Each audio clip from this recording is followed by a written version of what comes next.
At first light on a soaked strip of jungle west of Point Cruz, a young officer lay in the rubble of a shattered Japanese bunker and stared through a scope his own comrades had called a toy.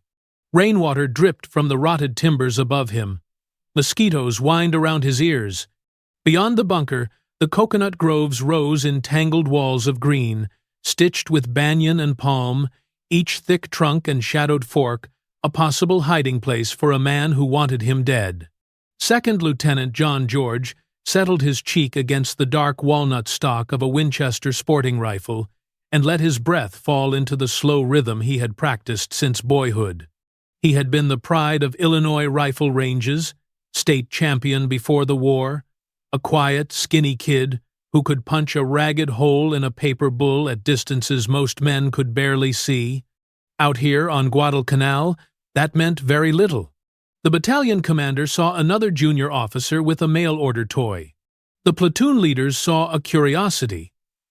A man who had turned up in a combat zone with a polished hunting rifle and a scope set in what looked, to them, like a block of carpentry. They named it his sweetheart, his plaything, his wooden jewelry.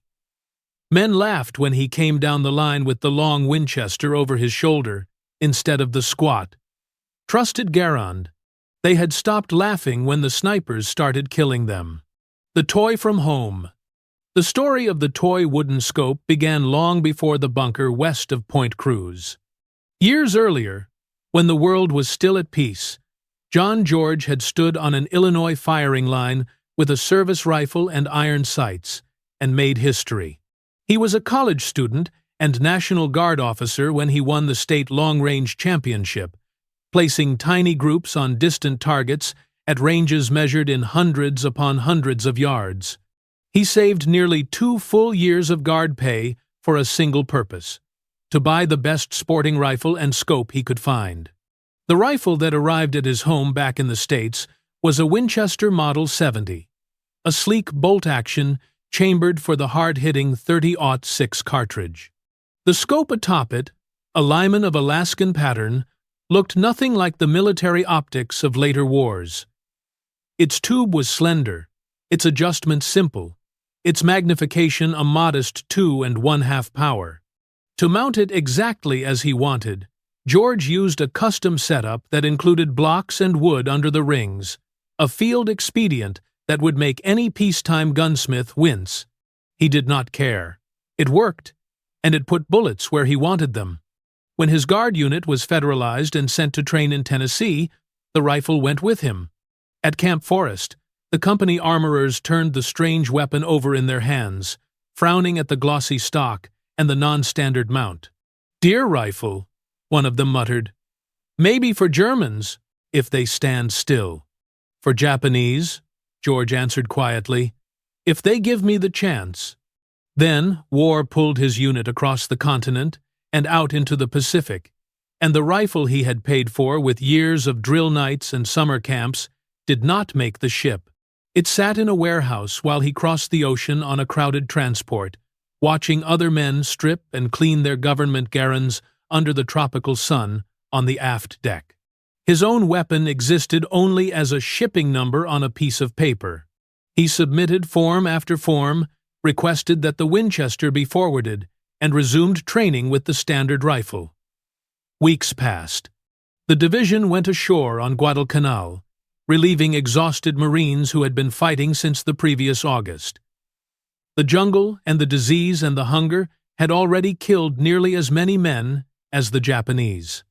Still, no wooden crate arrived with his name on it. Then, late in the rainy season, a supply sergeant he barely knew wandered into the battalion area with a box under his arm. "Lieutenant George? Something for you from back home." The crate had a fragile stamp and a familiar manufacturer's mark. George pried it open with a bayonet while his squad leaders watched. Inside, wrapped in brown oil paper, lay the long barrel, the polished stock, the thin black tube of the Lyman scope. Beneath it, wrapped in another layer of paper, were packets of ammunition he had purchased out of pocket before shipping out.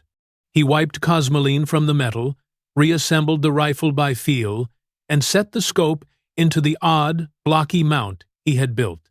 When he stepped onto the company street with the Winchester slung over his shoulder, the comments started at once. "Hey!" George brought his deer gun. "Make sure you do not scare the rabbits, Lieutenant." "Nice toy, sir. Maybe the Japs will pose for you." His company commander gave harsher orders. The Garand was the rifle of the regiment. The Winchester was unauthorized, untested. A liability. "Leave that thing in your tent," the captain snapped. "This is not a sporting club. You carry a real rifle." George listened, nodded, and did what he would do many times in the war. He obeyed in theory, not in fact. The Garand stayed on the rack by his cot. The Winchester went into the bush with him. A jungle that looked back. By the time the Winchester arrived, the campaign on Guadalcanal had shifted west. The Marines had taken the airfield and held it. The army regiments were now pushing into the tangled groves that stretched toward Cape Esperance, trying to pry the last Japanese soldiers from a landscape designed to hide them. The groves were nothing like the open rifle ranges of Illinois. Thick banyans rose from the jungle floor like stone pillars, their trunks as wide as trucks, their branches fused together in aerial bridges. Palm fronds drooped in heavy curtains, lianas looped between trees like ropes. In that maze of shadow and green, depth and distance shrank. What looked close might be far. What seemed silent might be watching. Somewhere in those trees, the Japanese had placed their best marksmen. The first warning came when a corporal from George's battalion knelt by a creek to fill his canteen and fell forward without a sound. A single neat hole through his helmet. The next day, a patrol from another company lost 2 men to invisible fire. On the third, 3 more died in separate incidents, each from a single precise shot that came from nowhere and everywhere at once. Men began to move differently in the groves. They crouched low, flinched at every rustle, scanned the branches even as they checked the trail. Some tried to sprint across open patches. Others clung to trunks, hugging the bark as if they could sink into it.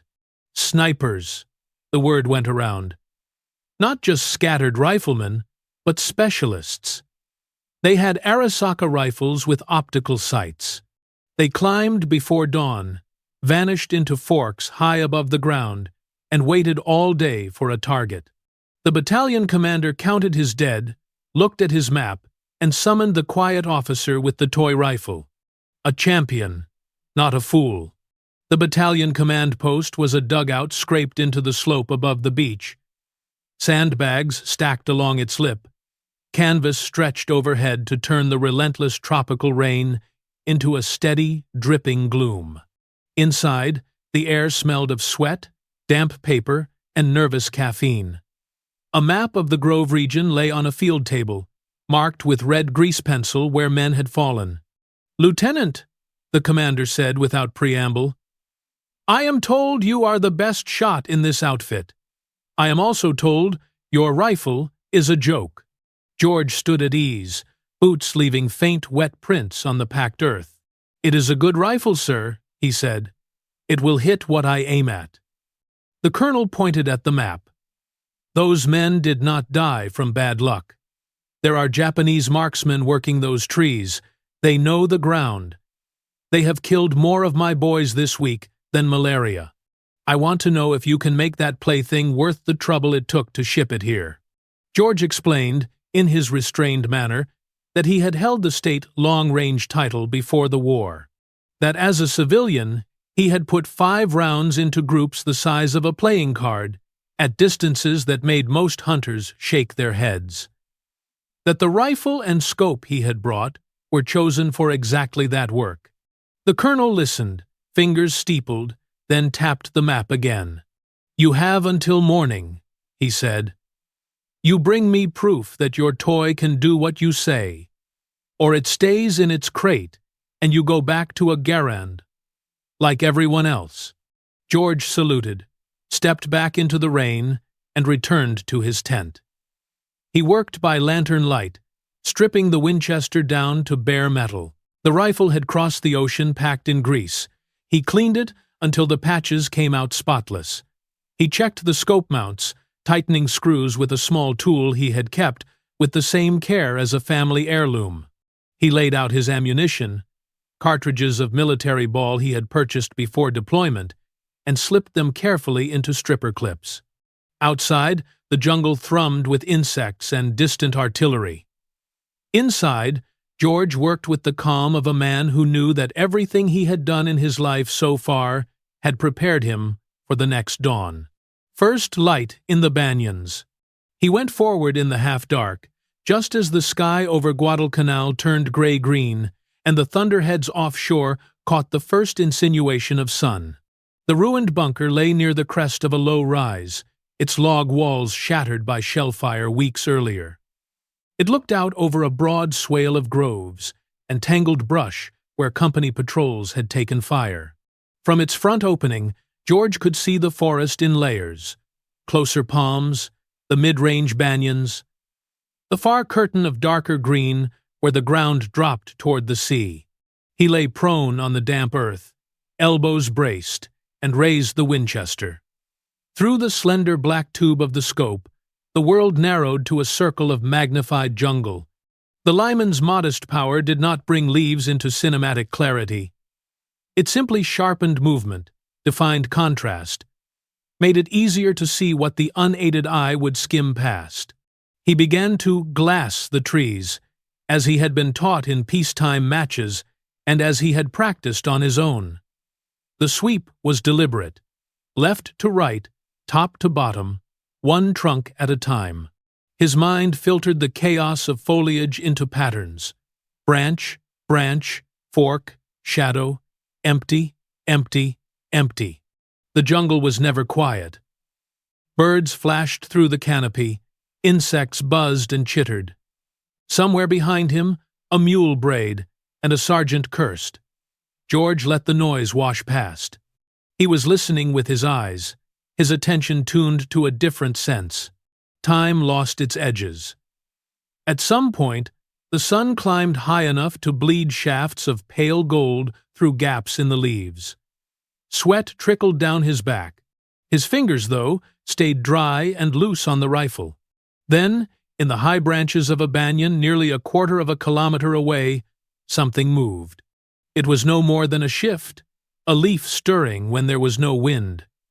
In the narrow circle of the scope, George studied the spot, letting his eyes settle. Slowly, the shape resolved. A human outline, dark against the deeper shadow, half wrapped in leaves. The figure faced away from him, watching the supply trail that ran along the grove's edge. George eased his breathing into the familiar cadence. In, out. In, out. Pause. The trigger under his finger felt the same as it had back on the ranges at Camp Perry, where he had filed and stoned it until it broke like a glass rod. The crosshairs settled, just below the base of the neck, where cloth met flesh. The rifle bucked. Recoil came straight back into his shoulder. The jungle swallowed the crack of the shot in a rolling echo.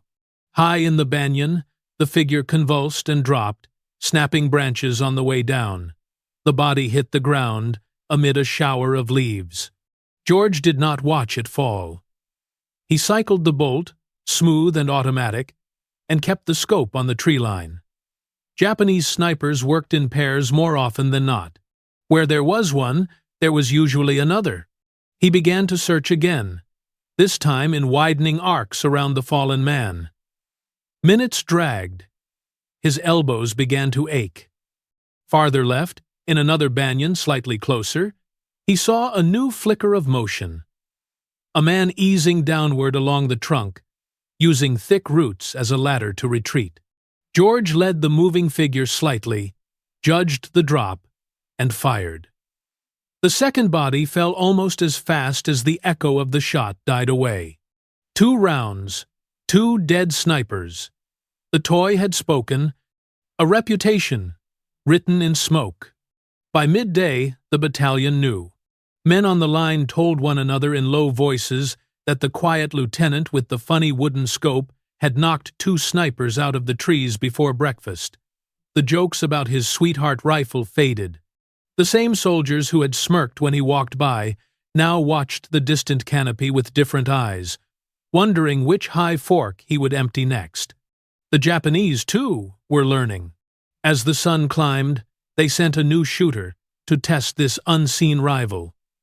The shot came without warning, a sharp crack and a puff of dust from a sandbag, a hand's breadth from George's face. Dirt stung his eyes. He rolled aside, heart hammering, and lay still while his mind reconstructed what his reflexes had not had time to grasp. The angle of the impact, the direction of the report, the narrow cone of possible hides. He waited longer than comfort demanded, then wormed back to his firing slit and began the sweep again, this time toward the quadrant whence death had nearly come. It took many minutes to find the third sniper. The Japanese marksman had chosen a cluster of branches deep in a banyan's crown. Camouflaged with strips of cloth and leaves, his body pressed tight to the trunk. From the ground, he would have been almost invisible. From the bunker, viewed through 2 1/2 power glass, he was a soft smudge where the lines of the tree did not quite match. George centered the reticle, exhaled, and sent him tumbling. By nightfall of that first day, several more had fallen. Some died as they slid into new positions, intent on stalking patrols that never came. One took his last breath with his cheek on the stock of an arisaka, eyes fixed on a trail that George knew was already abandoned. Another tried to crawl from one tree to the next along an improvised bridge. The bridge shook for only a heartbeat after George's bullet found him, then went still. When he reported to the battalion command post that evening, mud on his uniform and the Winchester's barrel still warm, the colonel did not ask about toys. He asked for numbers. George gave them, simply: confirmed bodies, recovered rifles, observers who had watched men fall through their own binoculars. The total was already impressive, and this was only the first day. "Can you keep it up?" the colonel asked. George shrugged one shoulder. "As long as they climb," he said, "I can." 5 days of silent war. The fight that followed did not look like the battles most men imagined when they thought of war. There were no charges, no banners, no roaring machine guns sweeping across open fields. There were long hours of stillness, punctuated by seconds of motion and shock. There was patience greater than hatred, discipline stronger than fear. On the second day, rain turned the ground to a sucking red-brown slurry. George went forward anyway, this time choosing a different hide, a fallen tree whose roots formed a tangle of natural breastwork. The Japanese had learned the rough sector of his previous position. Mortar rounds crashed into the empty bunker not long after he abandoned it, shredding the already ruined logs into splinters. He watched the explosions from his new vantage point and felt no triumph, only a confirming chill. They were hunting him now as surely as he hunted them. In the intervals between shellings, he found them. A head shifting among fern-covered branches, hands adjusting a sling high on a limb, a faint change in the texture of shadow that could only be cloth draped where bark should be. On the third day, they tried deception. One sniper took a low, careless position in a palm beside the main trail. Not even fully concealed. He was bait, meant to draw fire from George's last known hide, while another, better hidden, waited with his scope trained on that very spot. George saw the obvious man first, of course. He even began to take up the trigger, then stopped. A small, still voice in his mind, recalling every lesson he had ever absorbed from good hunters and from the Japanese themselves. The best enemy did not make simple mistakes. When something looked too easy in the jungle, it usually was. He widened his search. Farther back, higher up in a banyan that overlooked the bait from a perfect angle, he finally found the real danger. A rifle barrel just visible amid vines, a face broken by streaks of soot and leaf green. He killed the bait first. As the man tumbled from the palm, the hidden sniper flinched, body twisting toward the sound. That movement was all George needed. His second shot caught the man in mid-turn. By the fourth day, the enemy gave up on the trees entirely. Whoever directed the sniper effort in that sector realized that the canopy now belonged to the American with the toy. The remaining marksmen tried to work from the ground, crawling low through undergrowth, shifting position after each shot. It was clever, and it nearly ended George's life. He was lying in a rain-filled shell hole when he saw the movement.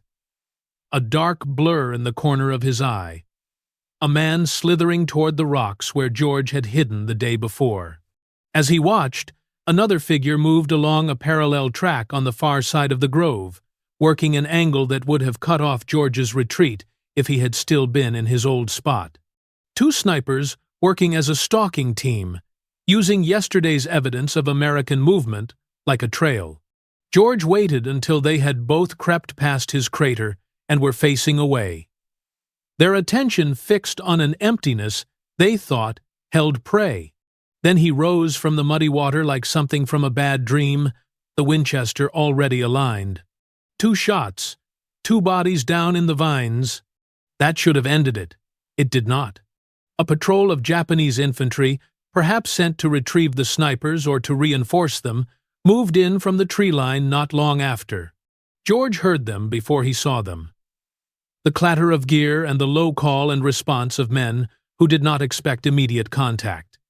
They found the first dead sniper and fell silent. They found the second and began to talk faster, voices tight with anger and alarm. Someone noticed the boot tracks in the mud leading to the shell crater. George had 5 rounds in the magazine. The first soldier to peer over the lip of the crater saw a pair of eyes in muddy water and nothing else. That was the last sight he ever saw. George fired from the hole, the muzzle blast deafening at such close range. As the body fell back, 2 more appeared, crouching at the rim, rifles snapping up. George worked the bolt almost without conscious thought. 1 round slammed into the nearer man's chest. The next snapped the head of the second back hard enough to throw him sideways. He scrambled out the far side of the crater while the echo still rolled, sprinted, bent over toward another patch of broken ground. Bullets chased him, whickering through leaves and thudding into tree trunks. He dove into the next hole and lay there panting, counting his remaining cartridges by feel. Less than a handful, against more than enough enemies. In the end, he did not have to fight them all. The Japanese, cautious and wary of ambush, did not press the search far. After a long hour, their voices drifted away toward the tree line, leaving their dead. George eased back through the groves by another route, sliding from cover to cover until he reached the American perimeter. The battalion surgeon patched the small nicks where splinters and flying debris had gashed his face. The colonel, when he commanded George's presence that evening, looked at him for a long time before speaking. "How many, Lieutenant?" he asked quietly. George gave the count, based on recovered bodies, observed falls, and captured rifles. 20 Japanese snipers in 5 days of work. Some had never fired a shot. Some had killed multiple Americans before he found them. All had been considered experts at their craft. All, now, were dead. From one rifleman to many. The Army did not run on legends alone. It ran on reports, recommendations, and dull paperwork that moved from desk to desk, thousands of kilometers from any jungle. The battalion commander wrote his report anyway. The regimental commander read it with care.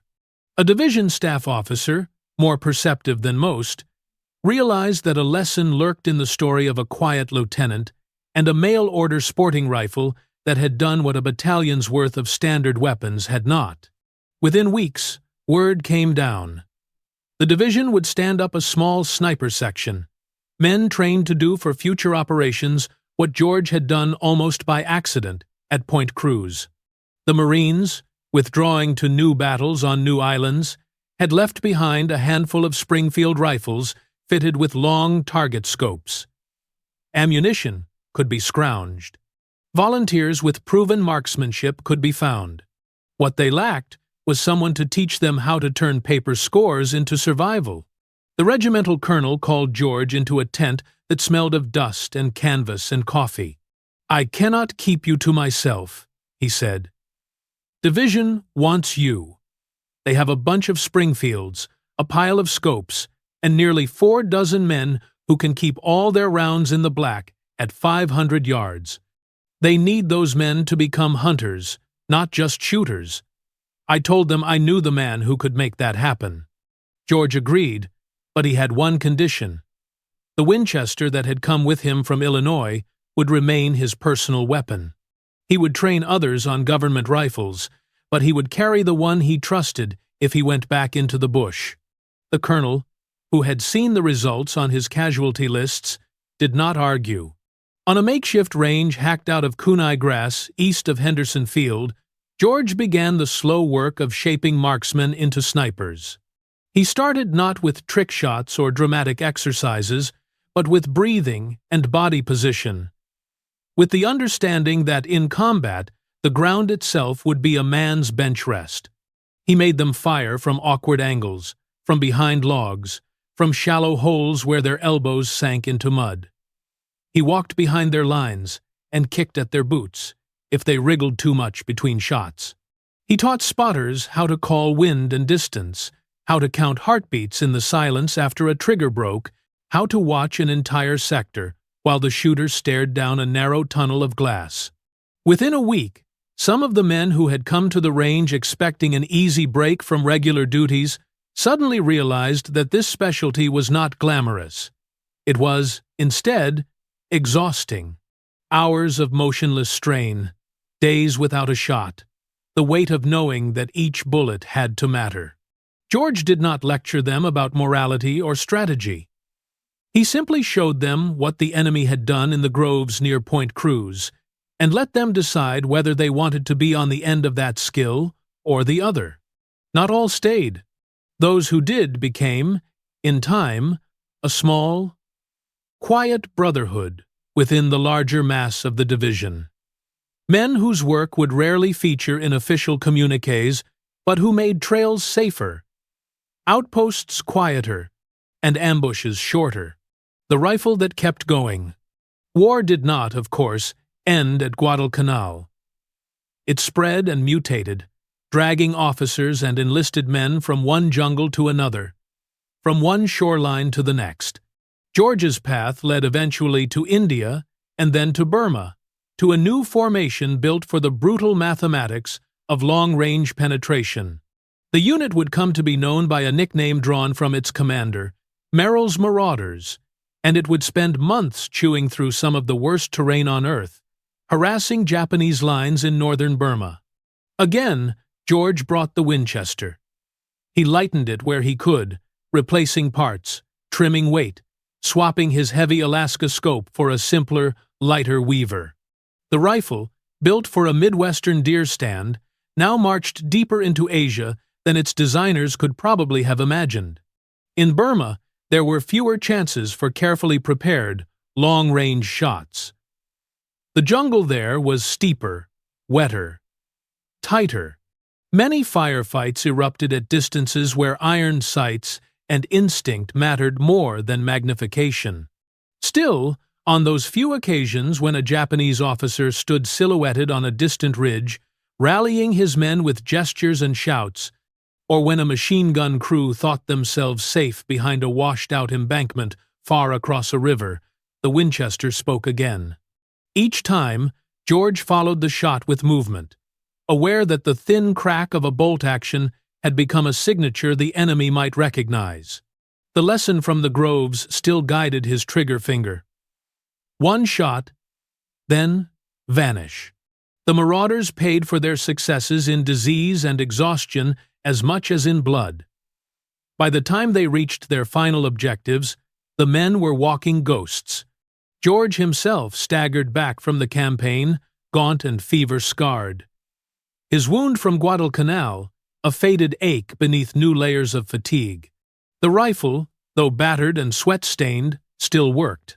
Pages, instead of rounds. After Burma, the Army decided that the lessons inside John George's head would be more useful if poured into other men than if risked again on the line. He rotated back to the United States, traded jungle mud for the pine-scented training areas of Fort Benning, and began instructing young officers in the art and science of small unit combat. He spoke not in dramatic flourishes but in precise observations. How sound carried at night in wet forests. How long it took a man to climb a banyan in the dark. How many rounds you could realistically expect a soldier to fire before his shoulder began to flinch and his groups opened up. In quieter hours, with the war shifting to other theaters and the Army's machinery grinding on, he sat with a typewriter and began to do something that frightened him more than facing any sniper. He tried to put his experiences into words. The manuscript that eventually became Shots Fired in Anger grew slowly, page by page, as he recalled the crack of rifles on Guadalcanal, the stink of rot in Burmese ravines, the texture of Japanese equipment, the small quirks of their weapons that told him whether a shot came from an Arasaka or from a captured American piece. He wrote like the marksman he was, aiming for clarity and impact rather than flourish. He did not write about heroism. He wrote about what worked. The book, when published after the war, found its natural audience among soldiers, collectors, and historians. They recognized the rare combination of technical precision and lived experience. Students of small arms still cite his descriptions of Japanese rifles, sights, and ammunition as among the most detailed accounts written by someone who had been on the wrong end of those barrels. Through all of this, the Winchester remained with him. First in an Army footlocker, later in a closet in whatever house his post-war life carried him to. He went on to study politics at prestigious universities, to serve as a consultant on African affairs, to move in circles where the word ballistics rarely came up in conversation. Colleagues knew he had been in the Pacific, but few could have imagined the 5 days in which he had stared through a wooden-mounted scope at banyan branches and measured his worth not in degrees, but in breath and trigger. Pull. The toy in the glass case. John George lived long enough to watch new wars come and go, new rifles replace old ones, and professional sniper programs blossom in armies across the world. He saw semi-automatic weapons with detachable magazines become standard. He saw telescopic sights evolve from slender tubes to complex instruments filled with etched reticles and adjustable turrets. The idea that a single man with a carefully chosen rifle could influence a battle, though, never quite went out of date. In quiet ways, in training programs and doctrine manuals, the story of officers like him threaded forward. When he died in early January of his 9th decade, the Winchester that had traveled from Illinois to Tennessee, to Guadalcanal, to Burma and back, was no longer just a private heirloom. It passed into a museum collection devoted to the history of firearms in American life. There, behind glass, it rests on discreet supports, a long dark shape among many. Visitors stroll past, pausing perhaps at more famous pieces with names tied to presidents or headline battles. To an untrained eye, George's rifle looks like any other mid-century hunting gun. Wooden stock, blued barrel, modest scope set in its peculiar mount. No heroic engraving proclaims its service. The placard is small. It notes that this was the personal rifle of an Army officer who wrote a respected account of his time in the Pacific and Burma. It mentions that he used it in combat on Guadalcanal. It does not list the number of men who climbed banyans with murder in their hearts and never climbed down because that unassuming rifle, in the hands of a soft-spoken state champion, reached out to them. Most museum visitors read the words and move on. They do not know how many men in a single battalion owed their lives to a mail-order purchase and a commander willing, grudgingly at first, to let an unconventional weapon prove itself. If you could take that Winchester from its stand, if you could lift it to your shoulder and look through that narrow old scope, you would not see the same jungle George saw. The circle of glass would show only the polished floor and the shimmer of other exhibits. Yet, in the faint scratches on the metal, in the worn smoothness, where a left hand gripped the fore-end through days of rain and fear, there is a memory no display case can erase.